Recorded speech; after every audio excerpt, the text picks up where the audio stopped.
Spiky bits. Hey guys, MBG here again today with part 3 of my Eldar Tactica. This is where I go over the new Eldar Codex and kind of give my review on what units I can and offer up what combos I've kind of picked up on and kind of give you guys some ideas to kick around for the new Eldar army list. So let's take a look at it. Howling Banshees, like I said, move super quick. You can you can get their strength up there, and then they're going to strike first because of their mass, which is crazy. Scorpions are, they're about average. They're about the same way they always are. The XArt can really get beefier. He can do some work, and he has the power fist that swings at initiative now. Fire dragons are fire dragons, always good. The fact that they have the run shoot or the shoot run ability now is also pretty awesome. Harlequins pretty much about the same. The Veiliteer's power that used to give them shotting and stuff is now Psychic Power Warp Charge 1 and 2d6 times 2, or else you can't even shoot at them. So it kind of works the same way, but kind of a little different. Wraith Guard, of course, everybody's talking about new plastic kits. Definitely worth trying to field. Wraith Blades, the close combat version of them. Swooping Hawks, they changed a little bit. They can drop a bigger grenade pack depending on how many you field. They clarified the Sky Leap a little bit. They're good. They're good. Don't get me wrong. They might be situational, but they're good. Warp Spiders, pretty much about the same. They might be able to. They're probably a little bit faster in their movement. Excuse me, because of the way the warp jump generator works now. The XArt can also do some work.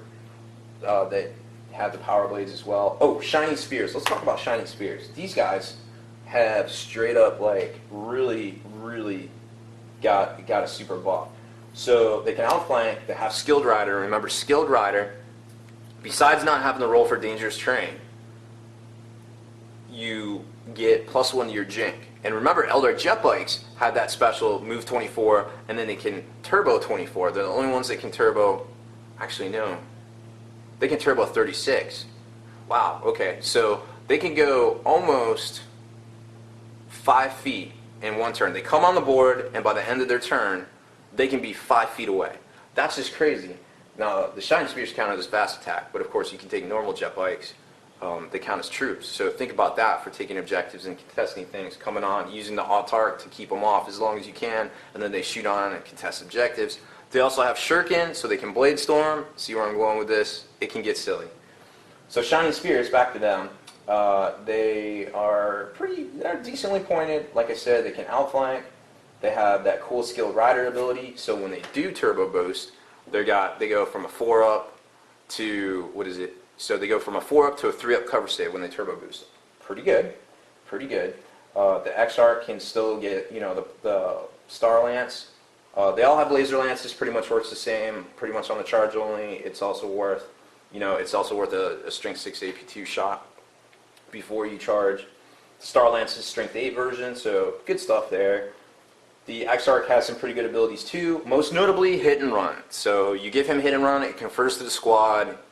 They get super annoying super quick. Fast attack. Let's talk about the fighter jet. I was a little disappointed to see that the fighters were armor 10 all the way across. I'm not sure how that's going to work. I think they're a little too fragile to be effective, especially with all this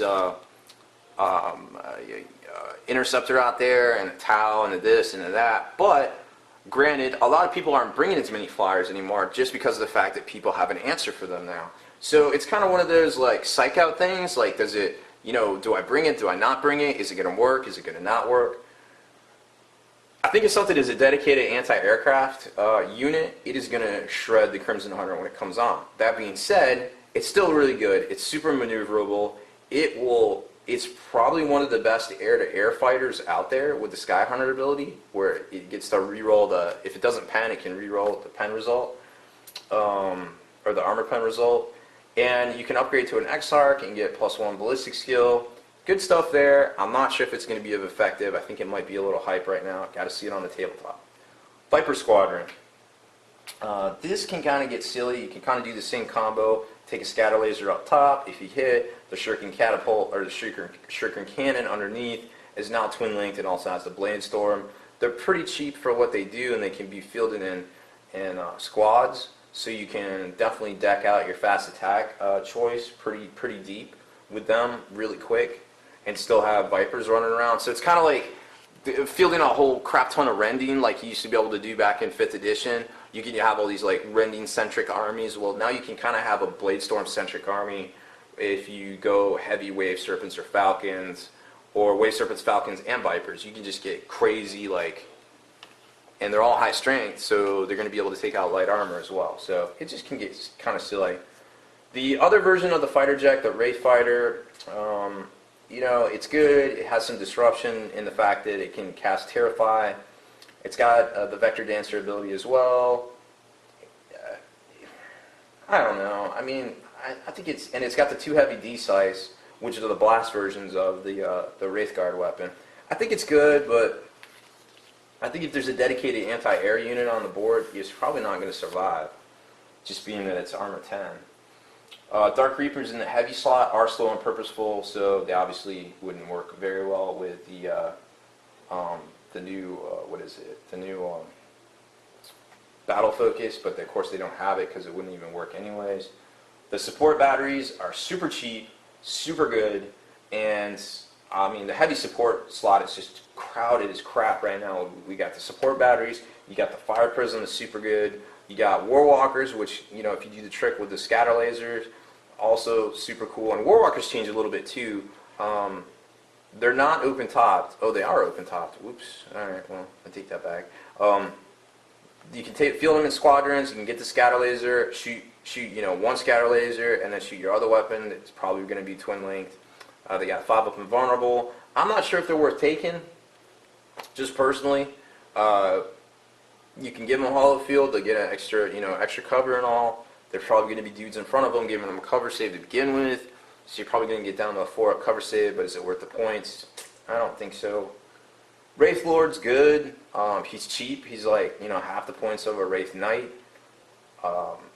Pretty comparable stats, I guess, so to speak, But, I mean, he's kind of bland. But then again, there's something to be said for toughness 8, strength 8. The Wraith Knight is also in the heavy support slot.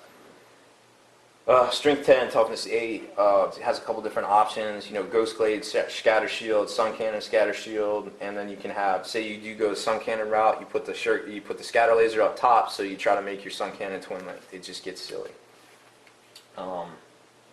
It's a jump monstrous creature. It doesn't have the teleport ability like the Wraith Knight does, but it's still pretty good. So, and the heavy support, I guess I'd have to rank them. I'm gonna go Fire Prism 1, I'm going to go Support Batteries 2, and I'm going to go Wraith Knight 3, / a tie for 3rd maybe with Dark Reapers. I think that's kind of how I would rate the heavy support, the order of which I would field something in the heavy support category. As far as fast attack goes, I think where I would start with the fast attack category, assuming I even had points for a fast attack, I definitely like the Shining Spears. I'd rank them first, followed by the Viper Squadron, just because I don't think you're going to be taking Viper Squadrons on their own. I think you're going to be mixing up the Blade Storms with other stuff. So I'm going to go Shining Spears 1, Viper Squadron 2nd, Crimson Hunter 3rd. I'm just kind of throwing that out there on the Crimson Hunter because I'm not sure. On paper it looks good, but it could be one of those units that on paper, it looks great, but then, wah, wah. Elite slot, excuse me, Elite slot, I'm probably going to go with Wraith Guard as first, Fire Dragons as second, just because I've played Howling Banshees for so many years and they've always let me down. They may be good, but I don't want to give it to them yet without seeing them on the tabletop. So I'm going to go Wraith Guard 1, Fire Dragons 2nd, and then I guess I'll follow it up with Howling Banshees, just because I really, really, really want them to be as good as Phil Kelly says they are, and as good as their potential can be there.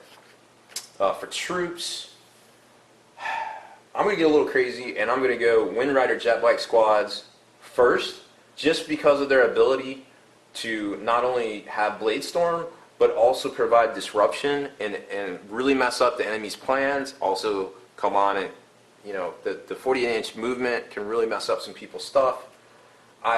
Dire Avengers probably should be first, but I'm going to put them at 2. And then I'm going to go with Rangers. Because Rangers, if you upgrade them to Pathfinders, seem to be rather silly with the precision strikes. HQ, I kind of went over that.